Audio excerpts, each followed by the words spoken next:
Okay. Kind of similar topic, because we were talking about black saturated eyeliners, and that's what we do here a lot. I see more and more clients asking for, and I think they're going to continue to ask for, a more saturated and striking eyebrow. I don't think ombre brows are going out of style. No way, Jose, right? They're just too beautiful. They look fantastic. I love them. I think everybody loves them. They're not everybody's cup of tea. Not every client. We have clients that come in here and say, yeah, I don't want ombre. So, they're not everybody's cup of tea, but I think everybody can agree that they are beautiful. They're going nowhere. And they will be around probably for the rest of PMU, and they should be. But for a period of time, that's like all you saw, right, being posted. I mean, for the last, 3 or 4 years, it was ombre, ombre, ombre. For a while, the ombre portion started, back closer to the arch. I mean, it was like a deep ombre. There was like a big front area that just did not have a lot of pigment. That I didn't care for, because that part faded before the arch and the tail, and it would look like they had a half a brow. So that little trend seems to be over, and the ombre is not starting so far back anymore. I think the style of ombre brow right now is absolutely beautiful and stunning, and it looks fantastic, and I'm absolutely in love with them. But what we're seeing is more clients asking for a more solid brow. I think a more solid brow is definitely going to come back into style and be requested a lot more often in 2023. So I think you're going to see brows and the style of eyebrow more versatile. I think you're going to see a lot more styles. We're going to see the ombre. We're going to see, the more solid brow. We're going to see the hair stroke brow and the combo brow, with, a few strokes in the beginning, and then it transitions into shading. For sure. And I love that. I love that for our industry, that we're getting so versatile and so damn skilled and good with all these different looks and techniques. Now, when I say, sometimes people confuse when I say, like a striking, more solid, bolder brow, they're thinking unnatural looking. They're thinking, oh, it looks like a sticker. No, that's not what I mean at all. The edges still have to be soft. It still has to look natural and beautiful, and like it belongs on that woman's face. And there's a way to do that. There's a way to get high saturation, a more striking, bolder look, and still keep especially that top edge and the edge of the bulb soft. That's what I've been doing a lot of lately, and I am really digging it, and so are my clients. So I think a lot of that is going to come back. So I think if you're an artist and all you're doing right now, like you're doing one style, you're doing the ombre,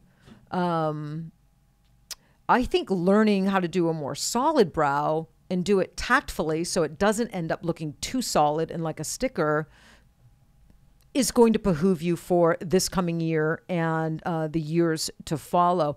I know a lot of ombre brow artists are also using single needle, but a lot of those single needle artists are moving over into like 3 and 5 liners now, because we've figured out that the single is not ideal for a lot of different skin types. And so I see them moving over into 3 liners, 5 liners. We have an artist here, Ren Taylor. She's phenomenal. She does, an ombre. That's her style. And she's using 5, 7, and 8 shaders for her ombre work. So I think we're going to see more of that. I think we're going to see the ombre brow. It's this progression, right? It was all single first. If you did the ombre brow, use the single, and now we saw them kind of move on over and embrace like the 3 liner. I mean, the 3 liner, the 5 liner. We've seen a lot of them get into the 3 shader. right?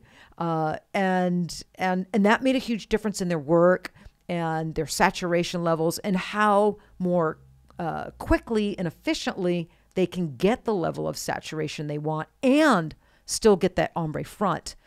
So from here, I think we're going to see a lot of artists now evolve into even bigger needles, like the 5, 7, or 8 shader.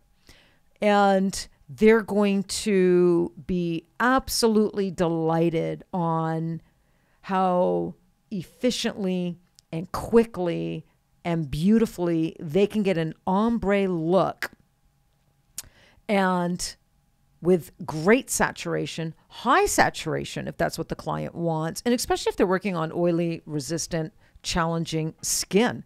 So I'm really, really excited for that. And that's why in the OMG needle line, we have an array of needles. It is a nano needle line with the smaller needle diameters, but, 3 different diameter single needles, 2 different diameter size 3 shaders. Cause I think that 3 shader, man, that's a knockout. That's a needle like every artist should have. I love that 3 shader. I have before it was even, popular. I've been using a 3 shader for about 12 or 13 years. And then of course in the OMG line, although still small diameter, we did include some of the larger configurations like the 5 shader, the 8 shader. And so, yeah, so I would definitely, like if you haven't jumped on an 8 shader yet, or a 5 or 8 shader for your ombre brows, definitely make this year, get out of your comfort zone and try some new needle configurations. We should, as PMU artists, we're artists, and we should stay curious, right? Curiosity leads to discovery. Discovery leads to ability. Ability leads to versatility, and versatility breeds artistry. The minute you stop being curious, the minute you stop discovering and experimenting, you box yourself in, you limit yourself as an artist. And I hate to see that for any artist, because once you start experimenting and just getting out of that box,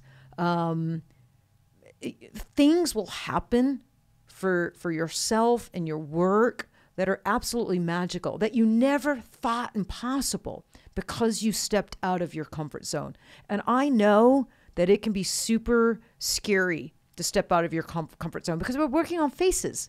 We're working on faces. And sometimes we get so set in our type of needle we use, our type of movement we use, because they're working. That formula works, right? But if you were to, really think about it and be honest, it's working really, really well for probably a percentage of clients.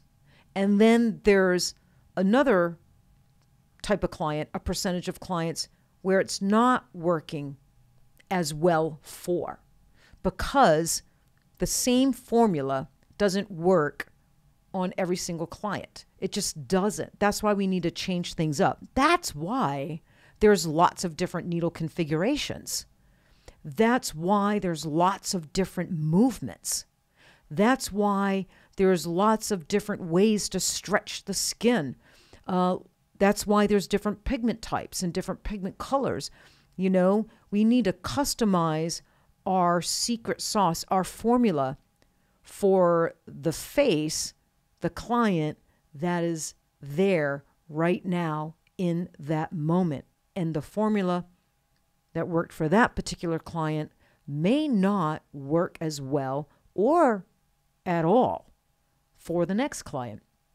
So, I know I preach this a lot, but, and I'm going to keep preaching it, and I'm going to keep preaching it. Diversity with your needles, diversity with your movements, because that's just going to really develop and elevate the artist in you. And it's going to make you very, very efficient. And, and that's what all of us really want. We all just want to be, super skilled, super versatile, and be able to achieve all the different results that our client is asking for and demanding of us in the most efficient way possible, right? Happy client, happy life. That's my motto, man. When client, that might be more important than happy wife, happy life, right? Because clients ain't happy with our work, then it's super stressful. And we're getting lots of emails. I just got one last night, and and that it was about eyeliner. And that they're just not healing with as much saturation as they want. And she's doing, 3 touch-ups easily on them. And it doesn't have to be that way. Her design was perfect. I can tell she has control over machine, good precision. Her design was great. And I just know, and I don't want to sound like I'm bragging here, but I just know that kind of artist, I can just get my hands on her for a couple of days and tattoo like 3 or 4 eyeliners with her. I know it's going to change her eyeliner work for the better. I know she's going to now be able to get the saturation she wants. It's going to elevate her eyeliner work. And that's what I want to do for the rest of my career for artists. I want to take young artists that they've got this talent. You just see this level of skill, but they're struggling with saturation. They're struggling with this. They're struggling with that. All the areas where I'm really strong in, because those were my struggles at some point in my career. And I've had 6,000 eyeliner clients to work out all those struggles, to experiment and get to where I'm at now. And so, it just brings me absolute joy, to work with those kind of artists. So I hope I get to work with more of those artists this year. And yeah. And I'm just going to put out there, this bitch is getting old. Well, hey, I am. And I don't know how much longer I'm going to be training. I mean, that's true. Every year, or for the last couple of years, I go into the new year thinking, oh, this might be my last year that I'm training. I've been training for 15 years. I mean, no, longer than that. I've been doing this 22 years. I've been training for 17? Yeah, 17 years. That's a long time to be in the classroom. It's a long time to be in the trenches. But just when I think it's going to be my last year, I get these emails and they resonate with me. They hit me deep, and I want to help. I know I'm the right trainer, right artist and right trainer for them. And so I keep at it. I keep rocking and rolling. But, to be very honest, I'm in probably the last act of my, tattoo career. I mean, 22 years, man. You get to a point, you have, there's 4 acts to a play. Is there 4 acts to a play, or is there 3? 4. Let's just say 4. Okay. Yeah, there's 4. There's 4, We're going right? with 4. Mm-hmm. Yeah. So, chapter 1, 2, and 3, act 1, 2, and 3, those are behind me. Those are behind me. And, and I'm in my last act, and I'm very real about that. And it doesn't bother me to say that, and so hopefully, hopefully, I spend these next few years, making a difference for in the lives of these young artists, and in the industry as a whole. That's certainly my intention. Okay. So how long have we been talking, Willow? 45 minutes. 45 minutes.